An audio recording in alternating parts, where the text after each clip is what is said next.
Bonjour à tous, bienvenue sur Alzheimer et alors, la chaîne YouTube 100% consacrée à la méthode Montessori et à la maladie d'Alzheimer.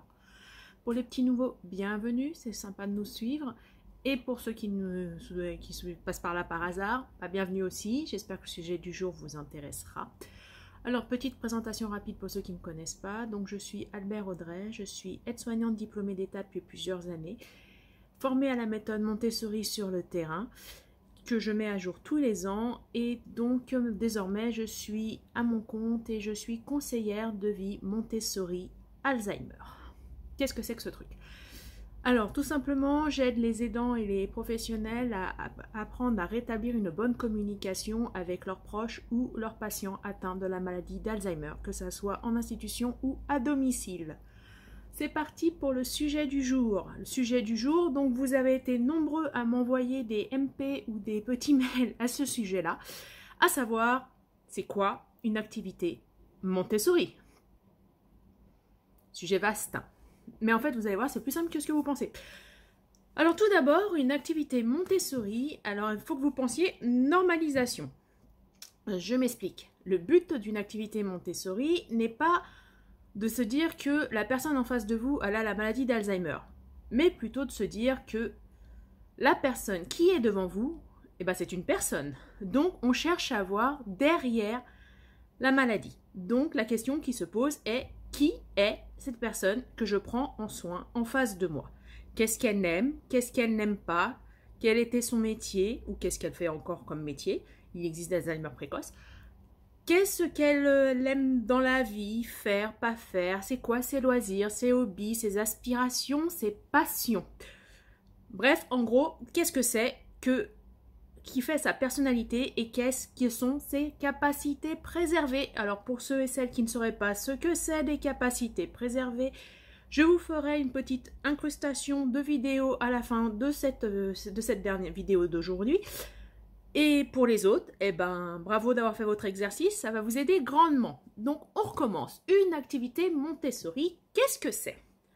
Alors, tout d'abord, dites-vous que pour toutes les personnes qui sont formées Montessori, l'activité Montessori, c'est notre médoc à nous. Donc, c'est une thérapie non médicamenteuse. Ça vous paraît bizarre, hein? Alors, il faut savoir en fait que la méthode Montessori, elle permet de diminuer les troubles du comportement, elle améliore le sommeil, elle permet de régler le rythme veille-sommeil, donc éviter le syndrome du sundowning. Pour ceux et celles qui ne sauraient pas ce que c'est, vous avez probablement vécu cette chose-là, c'est la fameuse angoisse du coucher. Vous savez, quand la personne dont vous prenez soin s'agite, ne parvient pas à dormir, puis finit par déambuler la nuit. C'est ça le sundowning. Pour info, vous avez aussi un article sur le blog du site, donc alzheimeretalors.com, hein, pareil que sur la chaîne, qui vous donne quelques astuces pour aider à dormir, à endormir les personnes atteintes de troubles cognitifs. Bon, cela dit, c'est pas le sujet du jour. Donc, ce que vous devez penser en fait quand vous faites une activité Montessori, c'est penser tout d'abord donc aux capacités de la personne dont vous prenez soin et à sa personnalité. Donc, je vous ferai une vidéo la semaine prochaine sur le projet d'accompagnement personnalisé, donc qui vous aidera beaucoup justement à créer des activités. Pour ceux et celles qui savent déjà ce que c'est, basez-vous dessus, ça vous aidera. Et donc, pour les autres, donc qu'est-ce qu'une activité Montessori? Donc, une activité Montessori, faut se dire déjà que c'est relativement simple. En fait, une activité Montessori, c'est tous les actes que vous accomplissez, excusez-moi, depuis le moment où vous vous levez de votre lit et jusqu'au votre coucher. Et c'est valable aussi pour les personnes atteintes de la maladie d'Alzheimer ou de troubles cognitifs. Dites-vous qu'en fait, ce qui nous intéresse, ce n'est pas le fait qu'elle soit malade. Ce qui nous intéresse, c'est la personne et comment on améliore sa qualité de vie. Vous voyez ce que je veux dire? Non? Alors, par exemple, la personne dont vous prenez soin est à domicile, elle ne vous connaît pas encore, vous êtes tout nouveau, et vous allez la lever pour l'emmener à la douche.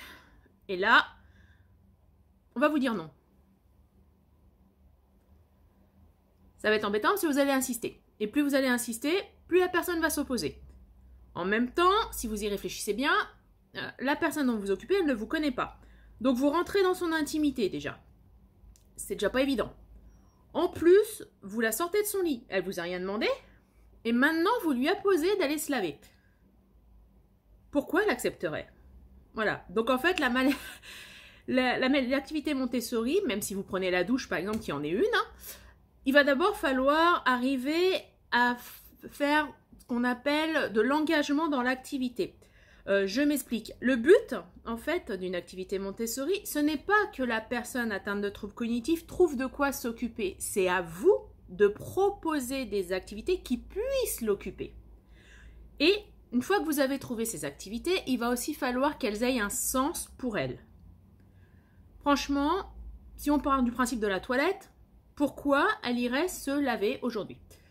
Bon, pas parce qu'elle est sale et qu'il faut se laver.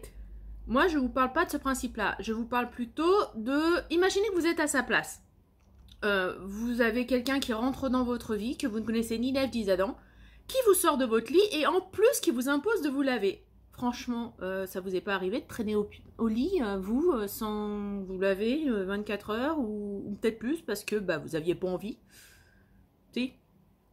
Peut-être qu'aujourd'hui, elle aussi, elle n'a pas envie, tout simplement. Et donc, du coup, il va falloir penser à faire une diversion. Donc, le but, en fait, d'une activité Montessori, c'est de redonner le contrôle dans la communauté à la personne dont vous prenez soin. Ça peut être très, très vaste. Dites-vous que surtout, ça ne consiste pas, parce que j'entends beaucoup ça ne consiste pas que à se laver et à manger. Oui, c'est des activités Montessori, tout à fait. Mais ce n'est pas que ça. Et ça ne se limite pas à l'endroit où vit la personne. Il y a aussi l'extérieur. Par exemple, faire une promenade, c'est une activité Montessori. Aller chercher le courrier du voisin, c'est une activité Montessori. Rendre visite au voisin, c'est une activité Montessori. Faire de la lecture dans les écoles maternelles, pour les plus jeunes, c'est une activité Montessori. D'ailleurs, il y a des associations d'aidants et de proches Alzheimer qui permettent aux personnes atteintes de troubles cognitifs d'aller faire de la lecture dans les écoles primaires ou maternelles, ce que les enfants adorent particulièrement. Vous avez par exemple aussi comme activité Montessori faire du jardinage, faire la liste des courses, aller aux courses, aller au cinéma, regarder un film, évoquer ses souvenirs, faire de la décoration, de l'aménagement d'intérieur, faire les tâches ménagères, plier le linge. Enfin, bref, c'est relativement vaste. En fait, dites-vous que vous êtes un facilitateur. Vous ne faites surtout pas l'activité à la place de la personne dont vous prenez soin. Votre but, c'est de créer un environnement qui va favoriser l'apprentissage. Donc, je ne sais pas, imaginons que cette personne a des troubles spatio-temporels, ce qui est normal vu les troubles cognitifs, et que elle passe son temps à vous demander où se trouve, je ne sais pas, la salle de bain, les toilettes, la cuisine, etc. Par exemple, activité Montessori, vous créez avec elle des pancartes du lieu de la maison. Donc, vous prenez une belle feuille A4, vous prenez un beau contraste, genre noir, genre du blanc, du rouge ça attire l'œil, c'est parfait. Vous faites un bel encadré rouge sur votre feuille. Vous écrivez en arrière le nom de la pièce, un pictogramme qui représente la pièce. Je ne sais pas, par exemple, la cuisine, un four, un frigo, etc. Enfin, ce que vous voulez, avec marqué cuisine. Et vous le collez sur la porte. Après, le but du jeu, ça sera de montrer à cette personne, en l'accompagnant sur le chemin, que la cuisine, c'est à cet endroit-là, et que si elle ne se souvient plus, vous lui montrez plusieurs fois le chemin jusqu'à le temps qu'elle s'en souvienne. Et là, auquel cas, ça sera l'exercice de récupération espacée, dont vous avez aussi une vidéo sur cette chaîne. Vous pouvez aussi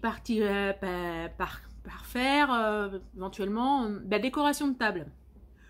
La décoration de table, c'est assez sympa. Je sais pas, vous avez un anniversaire bientôt dans la famille, ou je sais pas, une célébration, son anniversaire à elle peut-être. Vous pouvez faire des arrangements floraux, des petits je sais pas, des petits gobelets pour les apéros, des gobelets personnalisés avec le nom des personnes que vous invitez.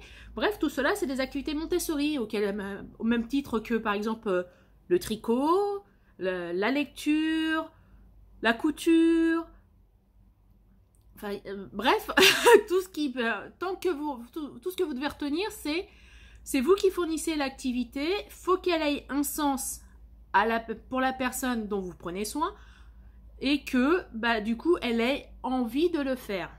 Bref, vous proposez 2 choix et vous voyez ce que ça donne. Sachant que si vous vous posez la question de savoir si ça a fonctionné ou pas, il suffira tout simplement de 1.